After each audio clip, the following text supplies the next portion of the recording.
ಖುಷಿ ಕೊಡ್ತು. Plus as an actor ಆಗಿ ನಿಮ್ಗೆ ಎಷ್ಟು ಖುಷಿ ಅನ್ನೋದು of course it is a great opportunity for me. ಯಾಕೆಂದ್ರೆ ಹೀಸ್ ವರ್ಕ್ಡ್ ವಿತ್ ಡೈರೆಕ್ಟರ್ ಅವರು ಎಲ್ಲ ಸೀನಿಯರ್ ಆಕ್ಟರ್ಸ್ ಜೊತೆ ವರ್ಕ್ ಮಾಡಿದ್ದಾರೆ. ಸೊ ಅವರು ಎಲ್ಲಾ ತರ ಆಕ್ಟಿಂಗ್ ನೋಡ್ಬಿಟ್ಟಿದ್ದಾರೆ. ಸೊ ನಾವು ಅವ್ರನ್ನ ಸ್ಯಾಟಿಸ್ಫೈ ಮಾಡೋದು ಸ್ವಲ್ಪ ಕಷ್ಟ. ಕರೆಕ್ಟ್ ಅಲ್ವಾ? ಜಿನಿಯನ್ಲಿ ದರ್ಶನ್ ಸರ್ ಜೊತೆ ಮಾಡಿದ್ದಾರೆ, ಸುದೀಪ್ ಸರ್ ಜೊತೆ ಅವ್ರು ಮಾಡಿದ್ದಾರೆ, ಶಿವಣ್ಣನ್ ಜೊತೆ ಮಾಡಿದ್ದಾರೆ, ಎಕ್ಸ್ಕ್ಯೂಸ್ ಮೀ ರಮ್ಯಾ ಮೇಡಮ್ ಜೊತೆ. ಸೊ ಸೀನ್ ದೊಡ್ಡ ದೊಡ್ಡ ಆಕ್ಟರ್ಸ್ ಜೊತೆನೆ ಮಾಡಿದ್ದಾರೆ. ಸೊ ಅವರು ದೊಡ್ಡ ಆಕ್ಟರ್ ಅಲ್ಲ ಹಂಗಲ್ಲ, ದೊಡ್ಡ ದೊಡ್ಡ ಆಕ್ಟರ್ಸ್ ಜೊತೆ ಮಾಡಿದ್ದಾರೆ. ನಾವು ಅದಕ್ಕೇನೆ ಯಾವ್ದಾನ ಒಂದ್ ಸೀನ್ ಹೇಳಿದಾಗ ಒಂದು 5-6 ತರ ಮಾಡ್ತೀವಿ ಅಣ್ಣ, ಇದ್ರಲ್ಲಿ ಯಾವ್ದು ಬೇಕು ನೀವು ಸೆಲೆಕ್ಟ್ ಮಾಡ್ಕೊಳ್ರಿ ಅಂತ.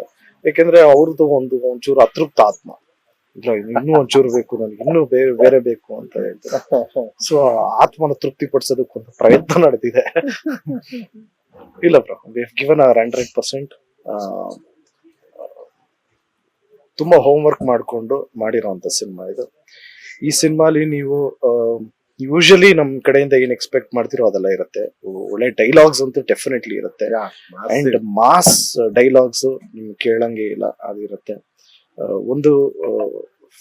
ಒಂದು ಒಳ್ಳೆ ಡ್ರಾಮಾ ಇದೆ, ಜಾಸ್ತಿ ಫೈಟ್ಸ್ ಇರಲ್ಲ ಇದರಲ್ಲಿ. ಫ್ಯಾಮಿಲಿ ಕೂತ್ಕೊಂಡು ನೋಡೋ ಅಂತ ಒಂದು ಸಿನಿಮಾ. ತುಂಬಾ ಇನ್ನೋಸೆನ್ಸ್ ಕ್ಯಾರಿ ಮಾಡಿದ್ದಾರೆ. ಅಂದ್ರೆ ಕಾಳಿದಾಸ ಕ್ಯಾರೆಕ್ಟರ್ ಅವ್ನು ತುಂಬಾ ಇನ್ನೋಸೆಂಟ್ ಅವನು. ಸೊ ಅವನ್ಗೆ ಏನಾದ್ರೂ ಆಯ್ತು ಅಂದ್ರೆ ಆಸ್ ಅನ್ ಆಡಿಯನ್ ಅವ್ರಿಗೆ ಬೇಜಾರಾಗ್ಬೇಕು. ಸೊ ಅಷ್ಟು ಚೆನ್ನಾಗಿ ಪೋಣಿಸಿದ್ದಾರೆ ಕ್ಯಾರೆಕ್ಟರ್ನ.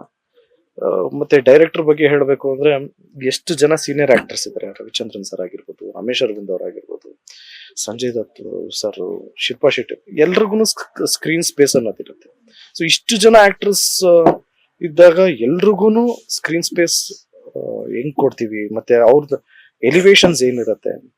ಸೊ ಇದನ್ನೆಲ್ಲಾನು ಆಸ್ ಅ ಹೋಲ್ ನೋಡಿದ್ರೆ he's done a wonderful job. He's a perfect director.